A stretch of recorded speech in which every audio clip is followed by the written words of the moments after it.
HCF आणि LCM. HCF म्हणजे highest common factor आणि LCM म्हणजे लीस्ट कॉमन मल्टिपल.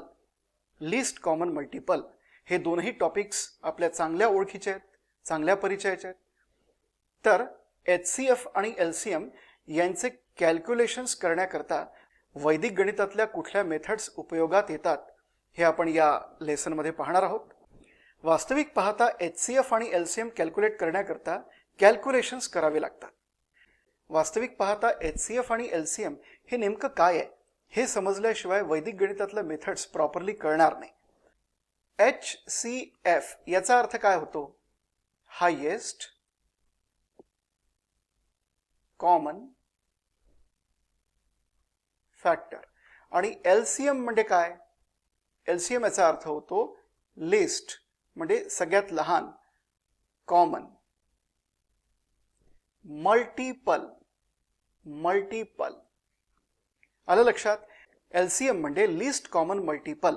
आता फॉर एक्झाम्पल हे दोन नंबर्स आहेत 8 and 12. 8 आणि 12 हे दोन नंबर्स आहेत. आता या दोन नंबरचा HCF याचा अर्थ नेमका काय? या दोन नंबरचा जो HCF असतो तो HCF या दोन नंबर्सचा फॅक्टर असतो. हे जे दोन नंबर्स आहे 8 आणि 12 या दोन नंबर्सचा फॅक्टर म्हणजे HCF असतो. मात्र एक कंडिशन आहे. ती कंडिशन ही की तो सगळ्यात मोठा फॅक्टर असावा. कारण या 8चे फॅक्टर्स किती आहे? या 8ला 1चाही भाग जातो, 2चाही भाग जातो. या 8ला हा जो 1 आहे तोही डिवाइड करतो, 2 ही डिवाइड करतो, आणखीन 4 पण डिवाइड करतो आणि 8 पण डिवाइड करतो. हे कशाचे फॅक्टर्स आहेत? 8चे. त्यानंतर 12ला 1 पण डिवाइड करतो, 2 पण डिवाइड करतो, 3 पण डिवाइड करतो, 4 पण डिवाइड करतो, आणखीन 6 पण डिवाइड करतो आणि स्वतः 12 सुद्धा या 12चा एक फॅक्टर आहे. हे कोणाचे फॅक्टर्स आहेत? 12. हे जे सगळे आपण लिहिलेले आहेत हे डिवायझर्स आहेत या समोर लिहिलेल्या नंबरचे. 1, 2, 4 आणि 8 या 8चे डिवायझर्स आहेत आणि हे जे 1, 2, 3, 4, 6 आणि 12 हे 12चे डिवायझर्स आहे. आता ही जी डिवायझर्सची आपण इथे लिस्ट लिहिलेली आहे या लिस्टपैकी कॉमन कुठला आहे? कॉमन म्हणजे जो यामध्ये पण आहे, या लिस्टमध्ये पण आहे आणि या लिस्टमध्ये पण आहे असा एक 1 आणि 1 हे दोन कॉमन आहेत. त्यानंतर 2 आणि 2 हे दोन कॉमन आहेत. त्यानंतर 4 आणि 4 हे दोन कॉमन आहेत. मात्र या कॉमन फॅक्टर्सची ही जी लिस्ट आहे 1, 2 आणि 4 यापैकी सगळ्यात मोठा कोण आहे? सगळ्यात मोठा आहे 4 म्हणजे 4. म्हणून हा जो 4 आहे तो HCF आहे या दोन नंबरचा 8 आणि 12चा. आलं लक्षात? हा जो 4 आहे तो HCF आहे 8 आणि 12चा. मग आता LCM याचा अर्थ काय होतो? LCM याचा अर्थ हा आहे जर आपण या दोन नंबर्सचा LCM कॅल्क्युलेट केला तर हे जे दोन नंबर्स असतात हे त्या LCMचे फॅक्टर्स असतात. हे त्या LCMचे फॅक्टर्स असतात आणि तो LCM हा सगळ्यात लहान असा एक नंबर असतो की ज्याचे हे जे दोन नंबर्स आहेत दिलेले दोन नंबर्स ते डिवायझर्स असतात. फॉर एक्झाम्पल लक्षात घ्या 8चा मल्टिप्लिकेशन टेबल आपण लिहूया. काय आहे 8चा मल्टिप्लिकेशन टेबल? 8 1 जा 8, 8 2 जा 16, 8 3 जा 24, 8 4 जा 32, 8 5 जा 40 and so on. 12चा मल्टिप्लिकेशन टेबल लिहू आपण. 12 1 जा 12, 12 2 जा 24, 12 3 जा 36, 12 4 जा 48, 12 5 जा 60 and so on. हे काय आहेत? हे आहे 8चे मल्टिपल्स. याला आपण काय म्हणू शकू? 8चे मल्टिपल्स. हा 8 आहे 1 मल्टिपल, हा जो 16 आहे तो 2 मल्टिपल आहे, हा जो 24 आहे तो 3 मल्टिपल आहे, हा जो 32 आहे तो 4 मल्टिपल आहे. आणि इकडे या 12च्या टेबलमध्ये हा जो 12 आहे तो 12चा 1 मल्टिपल आहे, 24 हा 12चा 2 मल्टिपल आहे, हा जो 36 आहे तो 12चा 3 मल्टिपल आहे, हा जो 48 आहे तो 12चा 4 मल्टिपल आहे. बरोबर? ही आहे मल्टिपल्सची लिस्ट. ही आहे मल्टिपल्सची लिस्ट. आपल्याला काय शोधून काढायचं आहे? LCM म्हणजे लिस्ट कॉमन मल्टिपल. या मल्टिपल्सच्या लिस्टमध्ये या मल्टिपल्सच्या यादीमध्ये, लिस्ट या ठिकाणी मी यादी या अर्थाने वापरलेला आहे, या दोन मल्टिपल्सच्या यादींमध्ये आपल्याला कंडिशन ही की कॉमन शोधायचा तर आहेच, पण जे कुठले कॉमन आपल्याला दिसतील मल्टिपल्स, त्या मल्टिपल्समध्ये सगळ्यात लहान असा मल्टिपल आपल्याला शोधायचा आहे. थोडासा मी हा जो 8चा टेबल आहे पुढे एक्सटेंड करतो.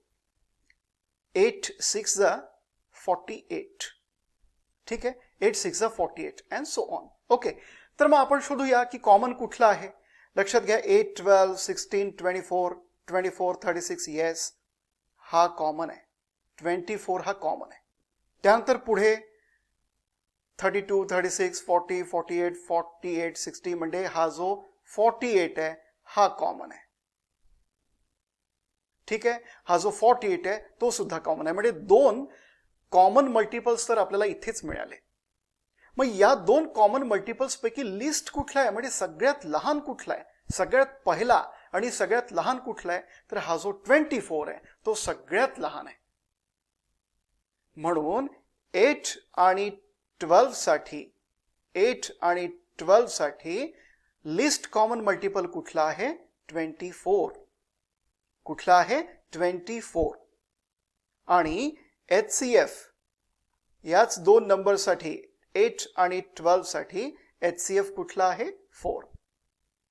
मला वाटतं की ही जी बेसिक कन्सेप्ट आहे ही तुमच्या लक्षात आलेली असेल. तर आपण नेहमीच्या पद्धतीने आपण या HCF आणि LCMचं कॅल्क्युलेशन कसं करतो. दिलेले नंबर्स काय आहे, 8 आणि 12. आपण कसं कॅल्क्युलेट करतो, 8 जो आहे त्याला आपण फॅक्टराइज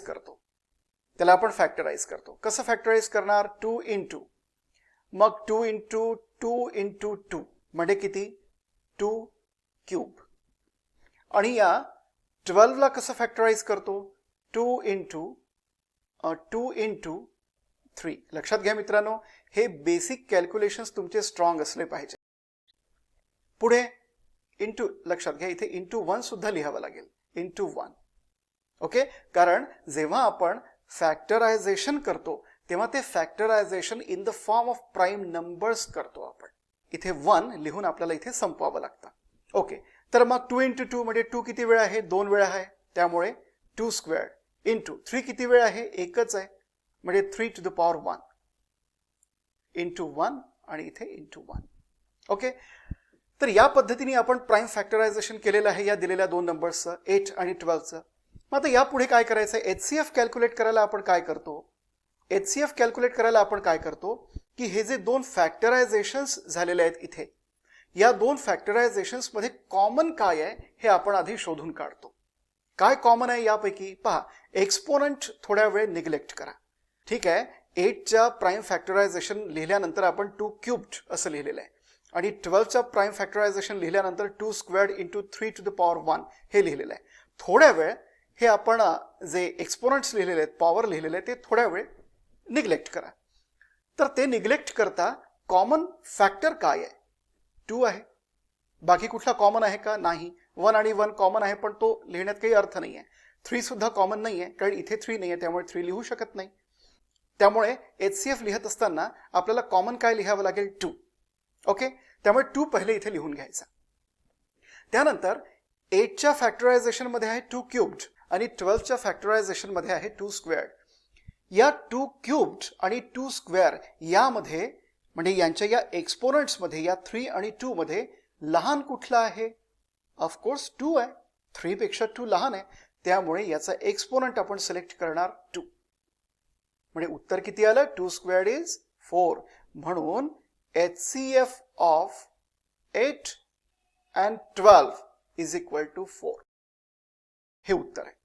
ओके, त्यानंतर आता LCM कसा शोधतो आपण आपल्या नेहमीच्या पद्धतीने. लक्षात घ्या, 2 क्यूब्ड इंटू 1 आणि 2 squared into 3 to the power 1 into 1 हे दोन प्राईम फॅक्टरायझेशन्स आपण पाहिलेले आहेत. तर लक्षात घ्या, हे दोन्ही पण फॅक्टरायझेशन्स मिळून आपण किती प्रकारचे फॅक्टर्स लिहिलेले आहेत. रिपीट करतो, हे दोन्ही पण फॅक्टरायझेशन्स मिळून, हे दोन्ही पण प्राईम फॅक्टरायझेशन्स मिळून आपण किती प्रकारचे फॅक्टर्स लिहिलेले आहेत.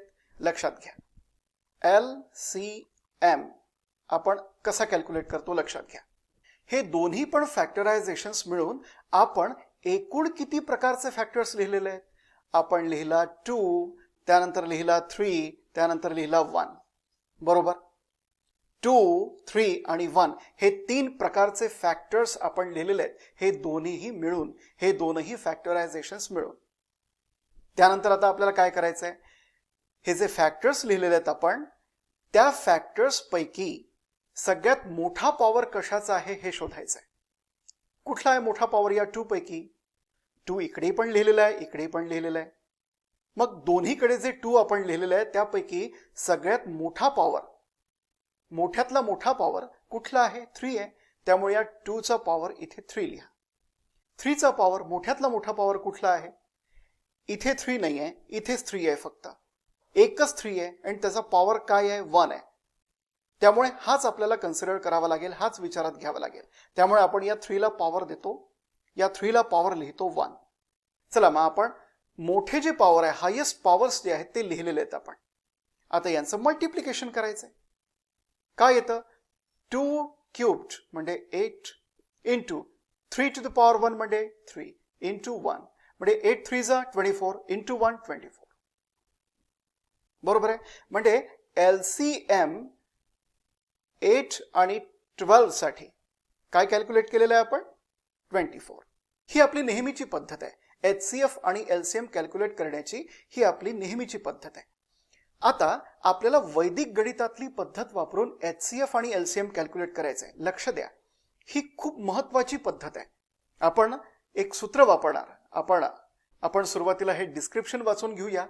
There are lots of methods to calculate HCF and LCM in Vedic mathematics, but we will pick few interesting and useful methods out of them. We will use the sutra संकलन व्यवकलन. म्हणजे मूळ सूत्र याचं असं आहे, संकलन व्यवकलनाभ्याम. संकलन म्हणजे ॲडिशन आणि व्यवकलन म्हणजे सबट्रॅक्शन. अनुरूपेण अँड विलोकनम. ऑफकोर्स हे विलोकनम येणारच. मी नेहमी तुम्हाला सांगतो की विलोकनम is at the nucleus of Vedic mathematics. वैदिक गणिताचा जेव्हा आपण अभ्यास करतो, या अभिनव गणिताचा अभ्यास करतो, प्रॅक्टिस करतो, तेव्हा आपला हा जो प्रवास आहे हा विलोकनमच्या दिशेने असायला हवा. कुठलंही कॅल्क्युलेशन जस्ट पाहून करणं, ज्या सोल्युशनमध्ये कॅल्क्युलेशन पाहून करणं शक्य नसेल किंवा कॅल्क्युलेशन्सच नसतील, तर ते जे एक्झाम्पल आहे, ते जे सोल्युशन आहे, त्याचं सेटअप फक्त पाहून करणं, हे आहे आपलं टार्गेट. ते आहे विलोकनम सूत्र. हे तर प्रत्येक ठिकाणी काम करेल, प्रत्येक ठिकाणी काम करेल. बरेच वेळा याचा उल्लेख आपल्या या कोर्समध्ये आला असेल नसेल, पण विलोकनम is at the nucleus of Vedic mathematics. Okay, so संकलन व्यवकलनाभ्याम, अनुरूपेण आणि विलोकनम हे 3 सूत्र वापरून आपण HCF आणि LCM कॅल्क्युलेट करूया. ठीक आहे? तर सुरुवातीला आपण समजून घेतलं की HCF आणि LCM काय असतो. दिलेल्या 2 नंबर्सचा HCF आणि LCM म्हणजे नेमकं काय. त्यानंतर आपण समजून घेतली आपली कन्व्हेन्शनल पद्धत. स्कूल कॉलेजेसमध्ये ज्या मेथड्स शिकवल्या जातात त्या मेथड्स कुठल्या आहेत हेही आपण पाहिलं. प्राईम फॅक्टरायझेशनचा उपयोग करून HCF आणि LCM कसा कॅल्क्युलेट करायचा हेही पाहिलं. आता आपण संकलन व्यवकलनाभ्याम या सूत्राचा उपयोग करून HCF कॅल्क्युलेट करूया. संकलन व्यवकलनाभ्याम, HCF ऑफ 8 and 12. आता लक्षात घ्या, हे सूत्र मी यासाठी निवडलेलं आहे की हे सूत्र खूप सुंदर आहे. बेसिकली या सूत्राने HCF कॅल्क्युलेट करणं ही जी क्रिया आहे ही फार सुंदर आहे. आणि 2 निकष मी वापरले. पहिला निकष हा की तुम्ही you should be able to use it frequently, हा पहिला निकष. आणि दुसरा निकष हा की याच्या वारंवार प्रॅक्टिसने तुमचं मॅथमॅटिक्स मधलं स्किल सुद्धा वाढतं. हे 2 निकष वापरून हे सूत्र मी निवडलेलं आहे HCF कॅल्क्युलेट करण्यासाठी. ओके, पहा आता करायचं काय आहे. संकलन, संकलन म्हणजे ॲडिशन. ठीक आहे, आणि व्यवकलन म्हणजे सबट्रॅक्शन. व्यवकलन म्हणजे सबट्रॅक्शन. संकलन म्हणजे ॲडिशन आणि व्यवकलन म्हणजे सबट्रॅक्शन. आता नुसता ॲडिशन आणि सबट्रॅक्शन करून HCF कसा फाइंड अप करता येऊ शकतो तर लक्षात घ्या, ॲज सच आता या एक्झाम्पल्समध्ये किंवा या सोल्युशनमध्ये कुठल्या अशा स्टेप्स वगैरे काही नाही. आता HCF या दोन नंबरचा एक कॉमन फॅक्टर असतो, तो हायेस्ट असतो, पण तो एक कॉमन फॅक्टर असतो, बरोबर. म्हणजे कुठेतरी या दोन नंबर्समध्ये तो इनहरंटली अवेलेबल असतो, प्रेझेंट असतो.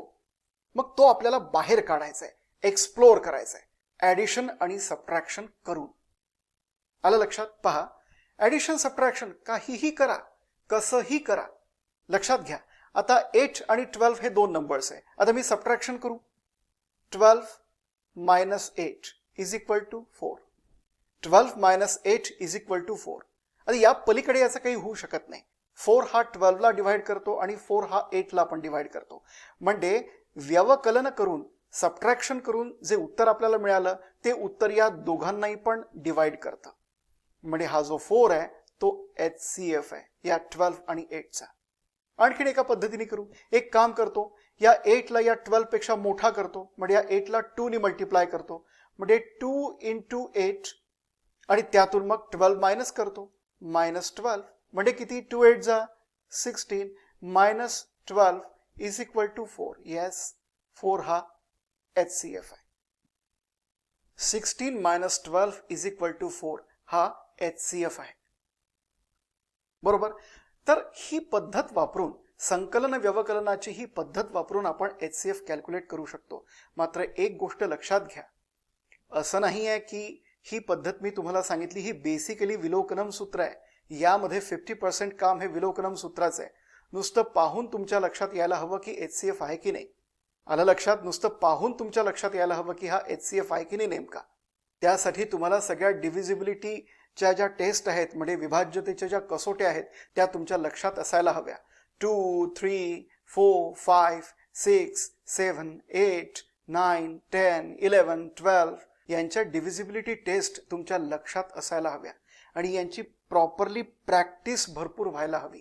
तेव्हा कुठे आपल्याला हे कळेल, संकलन व्यवकलन अभ्याम या सूत्राचा उपयोग करून दिलेल्या नंबरचा HCF कसा कॅल्क्युलेट करायचा तेव्हा आपल्याला कळेल. तर असा HCF कॅल्क्युलेट करायचा असतो. आता कॅल्क्युलेट करूया आपण LCM. LCM of 8 and 12. आता LCM कॅल्क्युलेट करूया. LCM कॅल्क्युलेट करण्याकरता आपण अनुरूपेण हे सूत्र वापरतो. अनुरूपेण याचा अर्थ काय होतो? प्रपोर्शनेटली. अनुरूपेणेचा अर्थ होतो प्रपोर्शनेटली. प्रपोर्शन हा शब्द वापरला की रेशो आलाच. म्हणजे हे जे दोन नंबर्स आहे, आपण एक काम करूया, हे रेशोच्या फॉर्ममध्ये लिहू, म्हणजे फ्रॅक्शनमध्ये लिहू. कसंही करा, एक तर 12/8 लिहा किंवा 8/12 लिहा, चालेल. आपण 8/12 असं लिहूया. मग आता करायचं काय आहे, हा आहे रेशो, हा आहे रेशो. आता हा जो 8 आणि 12 आहे हा तुम्हाला रिड्यूस करायचा आहे. हे जे फ्रॅक्शन आहे 8/12 हे तुम्हाला रिड्यूस करायचं आहे. रिड्यूस आपण कसं करतो की सगळ्यात पहिले याला फॅक्टराइज करतो आणि जे कॉमन फॅक्टर्स असतील ते कॅन्सल करतो, बरोबर. या पद्धतीने आपण रिड्यूस करतो. किंवा तुम्ही मेंटली सुद्धा या क्रिया करू शकता, बरोबर. मेंटली सुद्धा या क्रिया करू शकता. डिव्हिजिबिलिटी टेस्ट वापरून तुम्ही याला रिड्यूस करू शकता. आणि रिड्यूस कुठपर्यंत करत न्यायचं आहे, जोपर्यंत न्यूमरेटर आणि डिनॉमिनेटरमध्ये को प्राईम नंबर्स येणार नाही तोपर्यंत. को प्राईम नंबर्स याचा अर्थ काय होतो की ज्या दोन नंबर्सचा 1 हा कॉमन फॅक्टर आहे, बाकी दुसरे कुठलेही कॉमन फॅक्टर त्यांना नाही, त्याला आपण को प्राईम नंबर्स म्हणतो. तर आपण करूया रिड्यूस. 2 into 2 into 2. 8 ला मी फॅक्टराइज केलेलं आहे, ओके. आता 12 ला फॅक्टराइज करतो. 2 इंटू 2 इंटू 2 2 जा 4 4 3 जा 12. येस, या 12 ला फॅक्टराइज केलं. आता न्यूमरेटर आणि डिनॉमिनेटर मध्ये जे कॉमन फॅक्टर्स आहेत ते मी कॅन्सल करतो. 2 कॅन्सल 2 कॅन्सल 2 कॅन्सल 2 कॅन्सल. आता राहिले किती, 2 आणि 3, बरोबर. म्हणजे 8/12 इज इक्वल टू 2/3. या फ्रॅक्शनला, या दिलेल्या फ्रॅक्शनला मी 2/3 पर्यंत रिड्यूस करत नेलेलं आहे. आता या पलीकडे हे रिड्यूस होत नाही कारण 2 आणि 3 हे कोप्राईम नंबर्स आहेत. आता काय करायचं आहे, आता तुम्हाला काय करायचं आहे, एकतर तुम्ही 8 इंटू 3 करा किंवा 12 इंटू 2 करा. Cross wise multiplication. एकतर तुम्ही 8 इंटू 2 करा, नाहीतर मग 12 इंटू 2 करा. चॉईस तुमची. जे सोपं जाईल ते आपण करायचं. 8 3 जा 24 आणि 12 2 जा 24. उत्तर एकच राहणार आहे. म्हणजे एलसीएम काय आलेलं आहे? 24. बरोबर. तर ही अतिशय सोपी पद्धत आपण वापरतो मित्रांनो एचसीएफ आणि एलसीएम कॅल्क्युलेट करण्याकरता. कंपॅरेटिव्हली एलसीएम काढण्याची ही जी पद्धत आहे ती सोपी आहे, खूप सोपी आहे. पण तुम्हाला संकलन व्यवकलन अभ्यामसाठी भरपूर प्रॅक्टिस करावी लागेल. सगळ्यात पहिली गोष्ट म्हणजे तुमच्या डिव्हिजिबिलिटी टेस्ट सगळ्या पाठ असल्या पाहिजे. ठीक आहे. तर आपण दुसरं एखादं एक्झाम्पल सॉल्व्ह करूया. दुसरं एक्झाम्पल 11 and 13. 11 and 13 हे दोन दिलेले नंबर्स आहेत. यांचा आपल्याला HCF आणि LCM कॅल्क्युलेट करायचा आहे. HCF आपण कॅल्क्युलेट करणार संकलन व्यवकलन अभ्याम या सूत्राचा उपयोग करून. तर सगळ्यात पहिले काय करू आपण? Step number 1, 13 minus 11. मोठ्या संख्येमधून लहान संख्या तुम्ही वजा करा. 13 मायनस 11 2. आता 2 कडे पाहून काही लक्षात येत आहे? व्यवस्थित पहा. या 2 ला पाहून काही लक्षात येत आहे? हा जो 2 आहे हा 11 ला डिवाइड करतो का? नाही. हा जो 2 आहे हा 13 ला डिवाइड करतो का? अर्थात नाही. बरोबर. 2 ची डिव्हिजिबिलिटी टेस्ट तुम्हाला माहिती आहे. काय आहे ती टेस्ट? ज्या नंबरच्या युनिट्स प्लेस मध्ये इव्हन नंबर्स आहेत 0 2 4 6 8 त्या नंबर्सला 2 हा परफेक्टली डिवाइड करतो. ही आहे डिव्हिजिबिलिटी टेस्ट 2 ची. तर मग या 11 च्या युनिट्स प्लेस मध्ये 1 आहे आणि 13 च्या युनिट्स प्लेस मध्ये 3 आहेत. बरोबर. त्यामुळे या दोन्ही नंबर्सला हा जो 2 आहे तो डिवाइड करत नाही. दुसरं काहीतरी करून पाहू आपण. करून पाहू. Even I don't know the answer. आपण काहीतरी करून पाहूया. चालेल. एक काम करू आपण. या 11 चा आपण 2 टाइम्स करू आणि त्यातून 13 सबट्रॅक्ट करूया. चालेल. 2 11 जा 22 मायनस 13 किती होतात? 9. बरोबर. आता 9 चा तर असा काही संबंध दिसत नाहीये. एक काम करू. 11 जो आहे त्यातून 9 सबट्रॅक्ट करूया. किती? 2. पुन्हा 2 आले. तर आता असा नंबर जेव्हा वारंवार येत असेल, आता याही स्टेपमध्ये 2 आलेला आहे आणि याही स्टेपमध्ये 2 आलेला आहे. आता 2 या दोघांनाही डिवाइड करत नाही. आता एक काम करूया आपण. या 2 ला फॅक्टराइज करू. काय आहे 2 चं फॅक्टरायझेशन? 2 into 1. प्रश्नच नाही. 2 into 1. तर 2 तर डिवाइड करत नाही. तर आता आपण कन्सिडर करू 1. ठीक आहे. 1 हा HCF आहे या दोन नंबर्सचा. HCF of 11 and 13 is 1. लक्षात घ्या. ही प्रोसेस लक्षात घ्या. आपण नेमकं काय केलं हे लक्षात घ्या. मी पुन्हा सांगतोय. जेव्हा दिलेला नंबर आहे 11 and 13 हे दोन दिलेले नंबर्स आहेत. जेव्हा आपण या नंबरसाठी HCF कॅल्क्युलेट करतो तेव्हा नेमकं आपण काय करतो की असा एक नंबर आपण फाइंड अप करतो कॅल्क्युलेशन करून की जो या 11 चाही फॅक्टर आहे आणि 13 चाही फॅक्टर आहे. बरोबर. 11 आणि 13 या दोघांचाही फॅक्टर आहे. म्हणजे कुठेतरी तो इनहरंटली या दोन्ही पण नंबर्स मध्ये अवेलेबल असतो, प्रेझेंट असतो. तो नंबर जो आहे तो आपल्याला फक्त बाहेर काढायचा आहे. मात्र एक कंडिशन डेफिनेटली फुलफिल झाली पाहिजे. एक अट त्यांनी पूर्ण केली पाहिजे की या दोन नंबर्सचे जे कुठले फॅक्टर्स असतील कॉमन फॅक्टर्स, त्या कॉमन फॅक्टर्स पैकी तो जो HCF आहे तो सगळ्यात मोठा असला पाहिजे. बरोबर. आणि या कामामध्ये संकलन व्यवकलन अभ्याम तर काम करतच, पण विलोकनम सुद्धा खूप छान काम करेल. विलोकनम सूत्राचा उपयोग करणं म्हणजे नेमकं काय?